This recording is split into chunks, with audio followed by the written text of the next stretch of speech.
All right, let's get back to our local weather impact alert this morning. Chris McGinnis back in the mix. So, Chris, what are you looking at right here? Well, water on the rise on area rivers. So, and we also have obviously lots of areas of standing water on the roads. So, two things to worry about here over the next, well, more than that to be aware of as we go into the next 36 hours or so. Our flood watch continues. Our area flood watch continues until 4 p.m. Again, 4 p.m. Thursday, that is, for the potential of rising rivers coming out of their banks. In addition, we have general flood advisories across parts of the area as well because of the standing water. Here's some of the impressive rainfall totals just in the last, well, basically since yesterday morning. Wilsonville unofficially knocking on the door of 3 inches here. Forest Grove better than 2.5. PDX, as we mentioned, more than 2 inches of rain since the rain began yesterday morning. And check out some of these totals. These are just a sampling, a random sampling of some of the higher amounts in the Coast Range. Jewel at 5 inches. Castle Rock in northern Cowlitz County has picked up just shy of 5 inches of rain as well, and more on the way. Hence the KGW weather impact alert here for additional rainfall.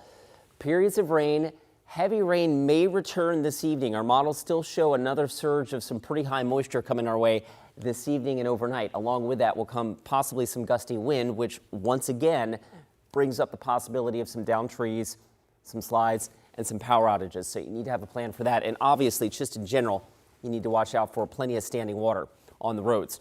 All right, rainfall potential between now and tomorrow, another inch, maybe an inch and a half up and down the I-5 corridor.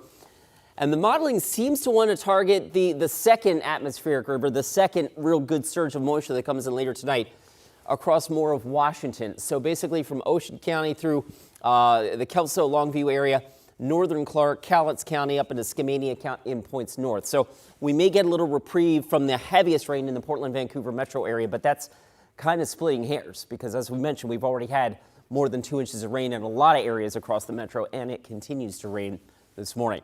Here's a look at radar right now. Again, now pockets of moderate rain out there on the order of a tenth to maybe 0.15 of an inch of rain per hour, and it will continue raining at that rate for several more hours this morning before we get a reprieve. Futurecast bears that out here. By later today, I'll stop the clock at 2 or 2:20. It begins to show that tapering off a bit. So sometime between noon and say 3, 4 o'clock, we may get a break in the action, only to get replaced by another surge of pretty good moisture later this evening. Now, what's interesting here is the Futurecast tries to track that generally to areas north of Portland. That may wind up being a benefit for us for the southern part of the viewing area and for the heart of the metro area, as that may target, again, areas to the north. But there's still some wiggle room there. So be on the lookout for that. 57 today with rain continuing tomorrow, and then we finally get a break in the action as we head into Thursday and Friday.